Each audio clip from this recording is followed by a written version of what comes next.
ৰাতিপুৱা মই কলেজ যাবলৈ ওলাওঁতে আজি এখনো গাড়ী নাপালোঁ আৰু কিবা বিজেপিৰ মিটিং চলি আছে নেকি, সেইবাবে ৰাস্তা একদম ভিৰ হৈ আছে। তাৰপিছত এনেকুৱা মই খোজকাঢ়ি কলেজ গৈ এক্সাম দি 4:30মান বজাত আহিবলৈ দোকানলৈ, আৰু ইয়াৰ পৰা মোৰ ক্ৰীম ল'লোঁ আৰু বাৰ্থডেৰ বাবে কিবাকিবি লৈ ল'লোঁ, বেলুন, তাৰপিছত বাৰ্থডে টুপি আৰু কিবাকিবি এনেকৈ লৈ মই ঘৰত আহি গ'লোঁ। তাৰপিছত ঘৰত আহি অকণমান ৰেষ্ট লৈ মই লাগি গ'লোঁ বেলুন ফুলোৱাত। তাৰপিছত এনেকৈ বেলুনবোৰ মই লগাই ধুনীয়াকৈ কেক চেক ৰেডি কৰি ল'লোঁ। তাৰপিছত আমাৰ টিকলিজনীকো ৰেডি কৰি দিলোঁ, আৰু তাই কিন্তু পূৰা ফূৰ্তি পাই আছে দেই, একদম পূৰা হাঁহি আছে। আৰু ইয়াত দেখিছেনে, তাইক ইয়াত বহাই দিয়াৰ লগে লগে তাই একদম হাত চাত দাঙি একদম পূৰা ফূৰ্তি পাইছে। তাৰপিছত এনেকৈ তাইক কেক কাটিলে, আৰু কেক কটা হোৱাৰ পিছত পাপাই তাই একদম মুখে চুখে কেক লগাই দিলে আৰু খুৱাই দিলে। তাৰপিছত তাইও আমাক চবকে কেক খুৱাই দিলে, আৰু তাৰপিছত শেষত তাই একদম পূৰা কেক চেক লৈ একদম মুখে চুখে লগাই লৈছে একদম পূৰা, যেন তাই গোটেইখিনি কেক অকলেহে খাব পাৰিব। তাৰপিছত ময়ো এনেকৈ চবকে কেক খুৱাই দিলোঁ, আৰু যিহেতু আজি আমি বাহিৰত ডিনাৰ কৰাৰ প্লেন আছে, সেইবাবে কেক কটা হোৱাৰ পিছত পাপাক ক'লোঁ গাড়ী ওলাবলৈ, আৰু এইফালে আমি ৰেডি হৈ ওলাই গ'লোঁ বাহিৰত খাবলৈ। মানে আজি আমি ডিনাৰটো বাহিৰতে কৰিম।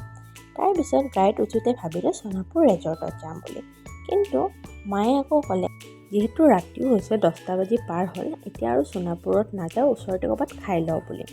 কিন্তু ওচৰততো সকলো বন্ধই কৰি দিছে। তাৰপিছত এনেকৈ গৈ গৈ বেলতলাত এখন ৰেষ্টুৰেণ্ট খোলা পালোঁ। তাৰপিছত এনেকৈ বাহিৰৰ পৰাও ৰেষ্টুৰেণ্টখন ভালেই দেখিলোঁ, সেইবাবে আমি ইয়াতে সোমাই গ'লোঁ। তাৰপিছত এনেকৈ আমি ৰেষ্টুৰেণ্টত সোমাই দেখিছোঁ যে ৰেষ্টুৰেণ্টখন বাহিৰৰ পৰা যিমান ধুনীয়া, ভিতৰৰ পৰা কিন্তু তাতকৈ বেছি ধুনীয়া। আৰু এই ৰেষ্টুৰেণ্টখনত সোমাই সকলোৱে বহুত ভাল পাইছিল, কিয়নো ৰেষ্টুৰেণ্টখন খালী আছিল, আমাৰ ফেমিলিৰ কাৰণে পূৰা বেষ্ট আছিল। তাৰপিছত এনেকৈ আমি ইয়াত বিৰিয়ানী অৰ্ডাৰ দি দিলোঁ, আৰু সকলোৱে বিৰিয়ানীয়ে খালে। তাৰপিছত এনেকৈ আমি বিৰিয়ানী খাই লৈ আমি অকণমান ফটো উঠি ল'লোঁ আৰু অলপ এনজয় কৰিলোঁ।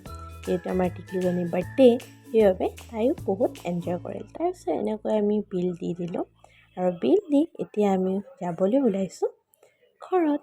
আৰু এনেকৈ আমি ঘৰত যাওঁতে টিকলিজনীয়ে কান্দিবলৈ ধৰিলে, মানে বহুত ৰাতিও হৈছে, এতিয়া 11:30 বাজি পাৰে হ'ল, আৰু তাইৰ টোপনি লাগিছে বহুত, সেইবাবে আমি জল্দি এতিয়া ঘৰত যাবলৈ ওলালোঁ। তাৰপিছত এনেকৈ গাড়ীত উঠি লৈ আমি যাব ওলাইছোঁ ঘৰত, আৰু এনেকৈ আমি আহি পালোঁ ঘৰ।